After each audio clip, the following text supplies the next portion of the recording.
No way. I'm getting hacked. A port scan? No, this is major. They've already burned through the NCIS public firewall. Well, isolate the node and dump them on the other side of the router. I'm trying. It's moving too fast. Oh, this is... سلام عرض میکنم خدمت دوستان عزیزم. امیدوارم حالتون خوب باشه و کیفتون کوک باشه.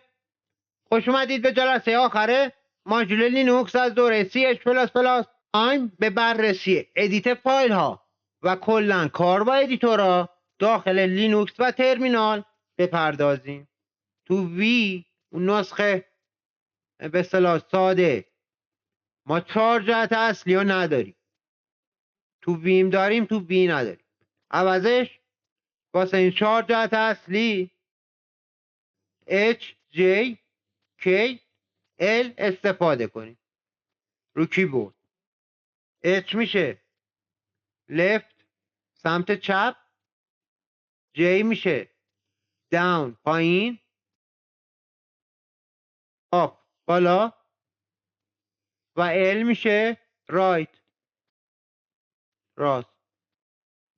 H, J, K, L که اینا رو همین تو نورمال مود میتونیم استفاده کنیم. ببینیم من الان داخل ویژوال مود بیام بیرون. این ویژوال مود هم بچه ها که حالا دیدید بذارید بگم میتونیم با استفاده از موس هم سلکت کنیم. مود موس نمیتونیم استفاده کنیم، داخلش میشیم. حالا ما توضیحش نمیدیم اما با وی داخلش. جهت اصلی ها میخوایم توضیح بدیم. فرض کنید با وی الان داریم کار میکنیم و 4 جهت اینجا کار نمیکنه. اینجا بعد از H, J, L استفاده کنیم. L میره راست چپ، J میاد پایین بچه ها و K میاد بالا. حالا اون اعداد که گفتم اگه عدد بنویسیم و بعد کامند بنویسیم به تعداد اجرا میشن، تو این H و J صدق میکنه. در واقع مثلا من میگم شما 4 تا L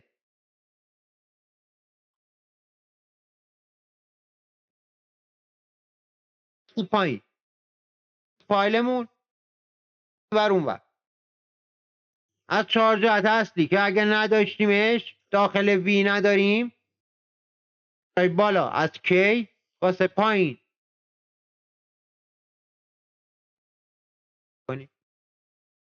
این مهمه با داری کنید و همیشه حفظ میشین. نیازی به حفظ کردن هم نیست. تمرین که کنید واسهتون به اصطلاح ملک ذهنتون میشه. چند تا شورت کات هم داره. در واقع یه کنترل F داره که حالا ما میگیم این میشه فوروارد یا همون پیج داون رو کیبورد.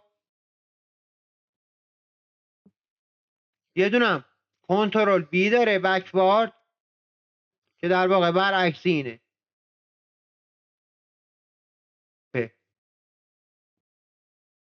پایین و بالا میشه. این هم این 2 تا کلید شورت کات. بیام اینجا اول صفحه تمیز، بیام اینجا کنترل F یه صفحه پایین میاد، کنترل B یه صفحه میاد بالا. هم که میخوایم بررسی کنیم بچه ها این موداییه که خدمتتون عرض کردم. در واقع یه دونه این سرچ مودت ما تا حالا بررسی کردیم. آی واردش میشدیم یعنی با کلید آی. با وی هم اون ویژوال مود بود که توضیحش ندادیم. اینسرت مود چند تا مدل مختلف داره. در واقع اگه من خودش خالی استفاده کنم آیو همینجا که کرسر من اشاره گری موسی من قرار داره تو همین نقطه وارد اینسرت مود میشه. اگه من A استفاده کنم اپند مود سر باشه تو کاراکتر بعدیش وارد اینسرت مود میشه. دارم مثلا این میاد چیکار میکنه اگه کرسر اینجا باشه یه خط جدید باز میکنه تو این خط جدید وارد اینسرت مود میشه. دارم یه دونه C یه دونه CW خط فعلی ها مثلا این خطو پاک میکنه بعد وارد اینسرت مود میشه. بعد وارد اینسرت مود میشه. این میاد یه دونه کاراکتر پاک میکنه، دیل کاراکتر، و بعد وارد اینسرت مود میشه. حالا اینا رو میبینیم عملی ها. آر یا ریپلیس مود هم داریم، کاراکتر ریپلیس میکنه و بعد وارد اینسرت میشه. ببینید من بیام اینجا صفحه رو تمیز نورمال مود اسکیپ ها میزنم، اینجا میگم بیام خط بالا. اول اینسرت مود معمولی. ببینید بچه ها تو همین خط جای کرسل وارد اینسرت مود میام بیرون با اسکیپ. حالا با ای وارد اینسرت مود میشم. ببینید تو کاراکتر بعدی در واقع محل بعد یک کرسر وارد میشه. میام بیرون، میام آخر خط اینجا با او، این دفعه اوپن نیو لاین، با او وارد میشم یه دونه خط اینجا به اصطلاح ایجاد میکنه نیو لاین خالی و وارد اون میشه، خطی جدید ایجاد میکنه، بعد وارد اینسرت مود میشه. بعدی اون سی بوده سی دبلیو. ببینید من اگه سی دبلیو بزنم یه دونه کاراکتر پاک میکنه وارد اینسرت مود میشه. بیام بیرون اینجا اگه سی بزنم اینتر بزنم خطا پاک میکنه بچه ها، بعد وارد اینسرت مود میشه. اسکیپ میام بیرون. ببینیم من بیام اینجا مثلا رو این آرا میزنم اینجا وارد ریپلیس میشه.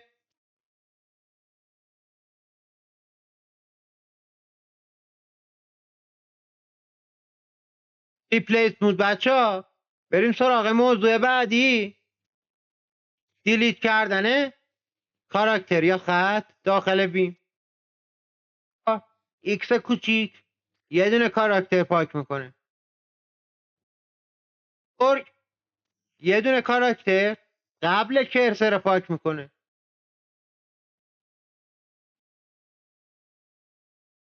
اگه بخوام تو ویندوز مثال بزنم این میشه بک اسپیس، این میشه دیلیت. چا یه پاراگراف دیلیت میکنه.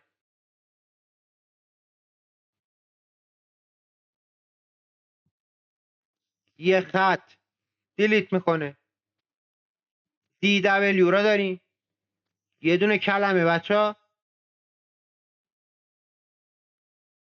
دیرم داریم بچه ها. اگه بخوایم این کاراکتری دیلیت شده رو یه جا پیستش کنیم از این پی استفاده میکنیم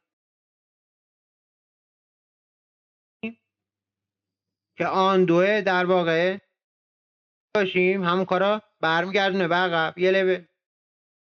حالا این ایکس ها اینا رو که میبینیم بچه ها کلن تموم اینا رو اون قانون تعداد بود، مثلا اینه میگفتم 10 تا ایکس اینجا کار میکنه دیگه.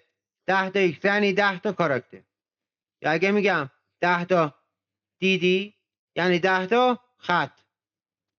بریم ببینیم.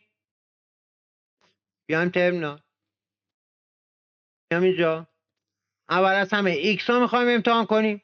میام روی ایکس ها میزنم یه دونه پاک میکنه. ببینید خود کرسر ایکس ها بزنم در واقع ایکس بزرگ یه دونه کاراکتر قبل الان اچ ها باید پاک کنه. ببینید شیفت ایکس بزرگ دی خالی یه پاراگراف رو پاک میکنه اینتر.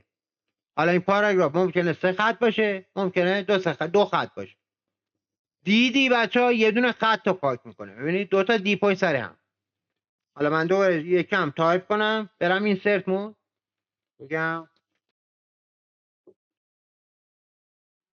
بگم دوباره دی دبلیو یه دونه کلمه رو پاک کن، دی دبلیو کلمه بعدی هم پاک کن. حالا اگه بخوام این کلمه که پاک شده رو اینجا پیستش کنم در واقع دوباره برش گردونم پی رو استفاده میکنم. ببینید پی رو اینا رو پیستش میکنه. و اگه بخوام این کاری که انجام دادم و یه لول برش گردونم آن دو میکنم یو رو استفاده میکنم. اول من یو رو پیست کردم این کار رو برمیگردونه. دارم ببینید بچه ها میام اینجا مثلا میگم 3 تا این پایین 3 ایکس 3 تا کاراکتر واسم دیلیت کن بی زحمت. دیگه هم میمونه ایکس پیه. من میتونم فرض کنید من 21 دارم، جا دو تا این کاراکتر رو با همه وصل کنم.